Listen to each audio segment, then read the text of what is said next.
In today's video, I'm going to teach you how to use the audit history in QuickBooks Online. By the end, you'll know exactly how to see who did what and when inside your QuickBooks file, which is really helpful for tracking changes or troubleshooting issues. First, sign in to your QuickBooks Online account as you normally would. Once you're on the main dashboard, look to the top right corner of your screen. You'll see the settings, represented by a small gear icon. Go ahead and click on that. This is where QuickBooks keeps a lot of the behind-the-scenes tools and company-level options. When the Settings menu opens, you'll see several sections. Under the section labeled Your Company, look for the option called Audit Log. Click on Audit Log to open it. This is your main hub for viewing all the activity that's taken place in your QuickBooks file, such as sign-ins, changes to transactions, and updates to settings.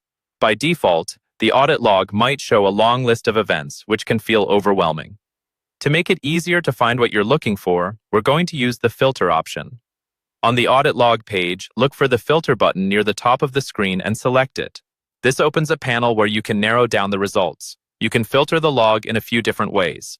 First, you can filter by user.